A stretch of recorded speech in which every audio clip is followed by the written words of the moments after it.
आज हम बात करेंगे फिजियोलॉजी ऑफ कार्डियोवैस्कुलर सिस्टम की। कार्डियोवैस्कुलर सिस्टम यानी कि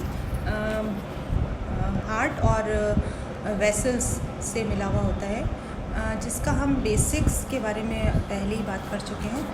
आज बात करेंगे ब्लड के बारे में। ब्लड एक बॉडी फ्लूइड है एंड इसमें कुछ नेसेसरी सब्सटेंसेस होते हैं जैसे nutrients and oxygen to the cells and transport metabolic waste products away from those same cells. In vertebrates, it is composed of blood cells suspended in blood plasma. Plasma, which constitutes 55% of blood fluid, is mostly water and contains proteins, glucose, mineral ions, hormones, carbon dioxide, and blood cells themselves. Now, albumin is the main protein in plasma and it functions to regulate colloidal osmotic pressure of blood. The blood cells are mainly red blood cells, white blood cells and platelets. The most abundant cells in vertebrate blood are red blood cells.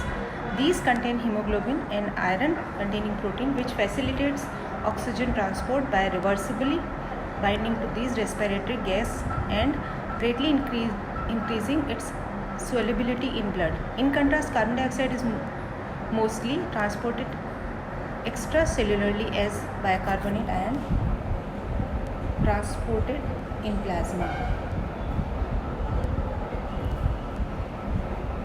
Now, blood में जो component होते हैं वो component होते हैं, देखा जाए तो ब्लड जो है हमारी बॉडी का 8% of the whole body weight जो है वो ब्लड होता है, जिसमें से 55% ब्लड प्लाज्मा होता है एंड अदर जो एलिमेंट्स हैं लाइक कार्पस्कल्स, वाइट और रेड ब्लड कार्पस्कल्स, प्लेटलेट्स, ये सब 45% होते हैं।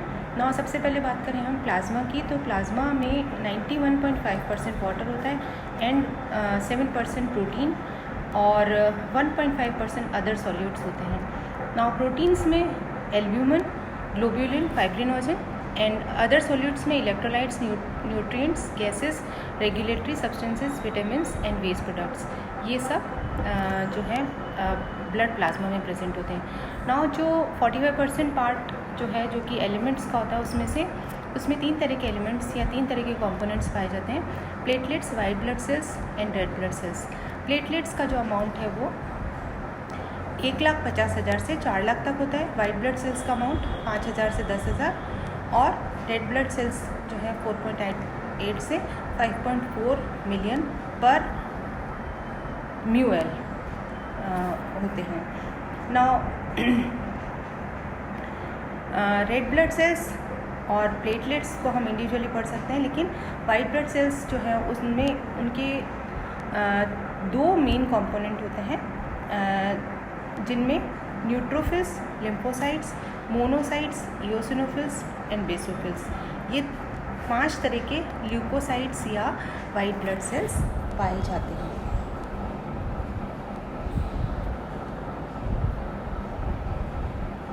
ना हीमोपोइटिक प्रोसेस। हीमोपोइटिक प्रोसेस यानी कि कैसे जो ब्लड सेल्स हैं वो स्टेम सेल से बनते हैं। शुरू में ये स्टेम सेल्स जो हैं वो अनडिवाइडेड या अनकमिटेड होते हैं, देन फिर वो कन्वर्ट होते हैं कमिटेड स्टेम सेल्स में, और फिर ये अलग अलग तरह के सेल्स जैसे कि इरिथ्रोसाइट और प्लेटलेट्स और जितने भी तरह के वाइट ब्लड सेल्स हैं वो बनते हैं।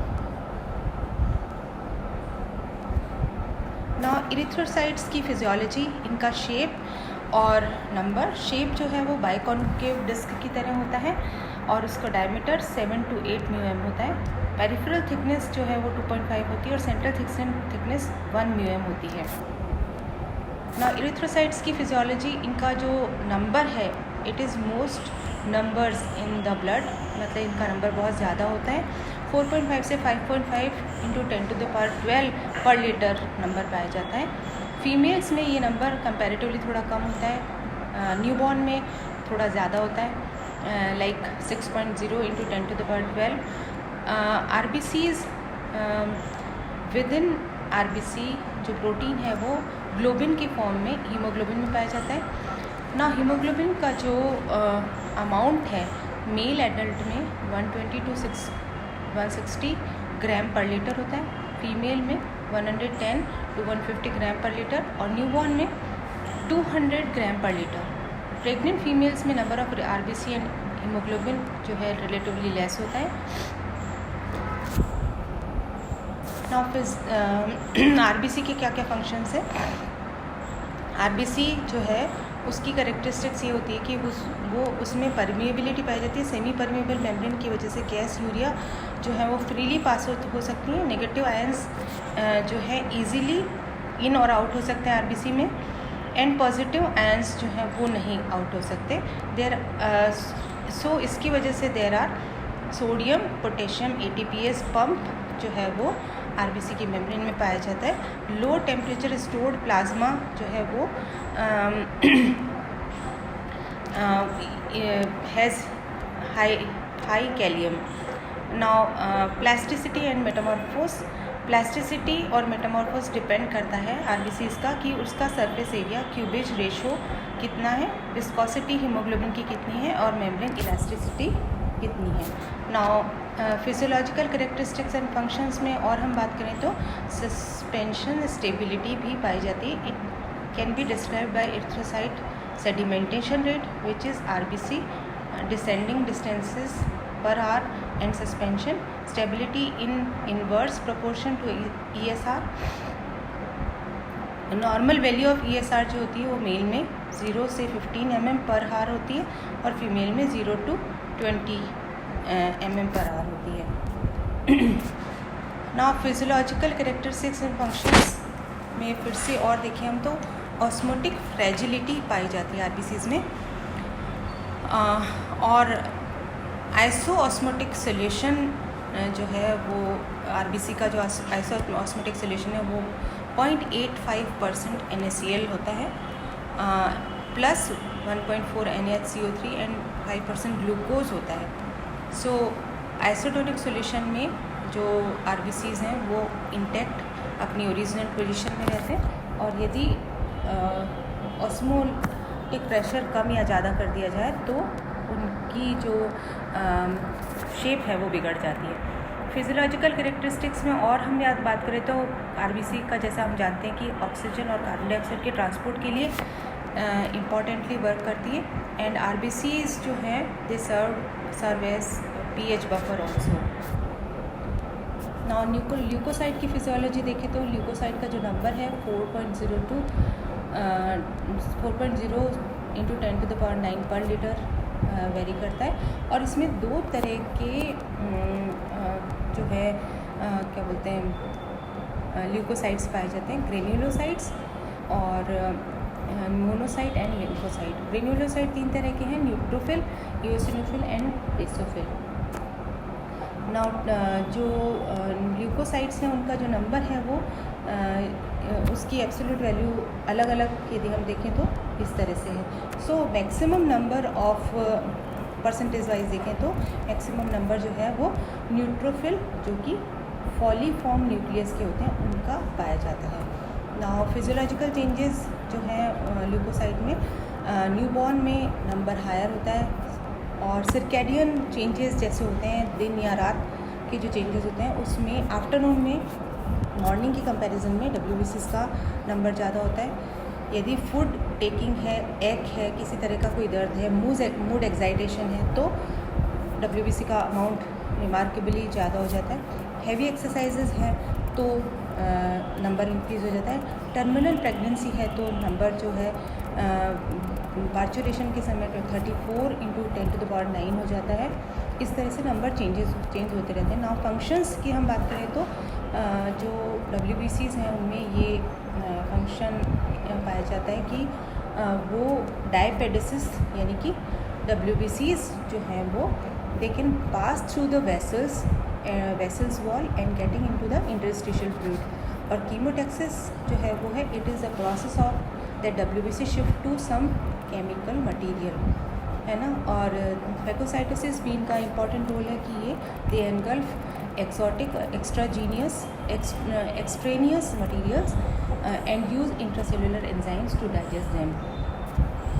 नाउ अदर फंक्शंस हैं तो पॉलीमॉर्फोन्यूक्लियर जो इनका दूसरा नाम है, तो ये पॉलीमॉर्फिज्म इनमें पाया जाता है।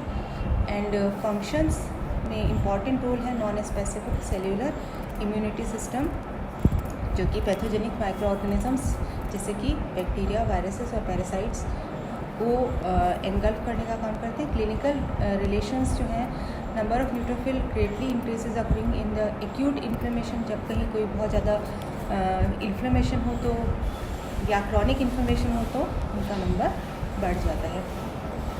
ना अलग अलग जो इसकी फॉर्म्स हैं WBC की, उनके बारे में हम बात करें तो इओसिनोफिल्स जो हैं उनका सर्कैडियन चेंजेस, मॉर्निंग में they are lower and in night they are higher.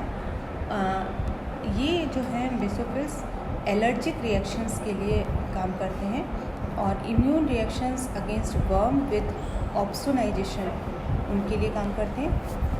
And basophils जो हैं उनका सर्कुलेटरी टाइम 12 आवर्स है और ये इनमें कुछ बेसोग्रेन्यूल्स होते हैं जैसे कि हिपेरिन, हिस्टामिन, कीमोटैक्टिक फैक्टर्स, ये सब होते हैं। और एलर्जिक रिएक्शंस के लिए जैसे कि हिपेरिन जो है वो लाइपेज कोपेज के लिए सर्व करता है। हिस्टामिन और chronic reactive material increases permeability of capillary and contract bronchial smooth muscles. Eosinophil chemotactic factors होते हैं। नाउ मोनोसाइट्स जो है they are large in size and उनका फंक्शन होता है they are powerful phagocytic in function और इनसे जो साइटोकाइंस निकलते हैं वो काम करते हैं। Monocyte macrophage system plays a important role in specific immune responsive reduction. Lymphocytes जो हैं वो दो तरह के होते हैं, T and B lymphocyte. Lymphocyte serve as a nuclear role in immune responsive system reaction and T lymphocyte जो है वो सेल्यूलर इम्यूनिटी में इन्वॉल्व होते हैं and B lymphocyte humoral immunity में इन्वॉल्व होते हैं। नाउ प्लेटलेट्स जो है उनका शेप बाइकॉन्वेक्स डिस्क लाइक होता है और थोड़ा कॉम्प्लिकेटेड स्ट्रक्चर होता है। It contains ADP, ATP, 5-HT, calcium, epinephrine etcetera. और इनका जो सोर्स है वो megakaryocyte fraction let release in the marrow, bone marrow. Now functions जो हैं इसकी नॉर्मल वैल्यू 100 × 10⁹ से 300 × 10⁹ होती है एंड नॉर्मल रेंज जो है वो प्रेगनेंसी में इंक्रीज़ हो जाती है। फंक्शन जो है इसका it maintains capillary endothelial cells smooth and integrated. It is involve in the physiological homeostasis. Platelet जो है उनका क्लिनिकल रिलेशन है कि decrease of platelet abnormal immune reaction की वजह से होता है and will result in the haemorrhage और ब्लीडिंग और purpuric symptoms. So this is all about blood.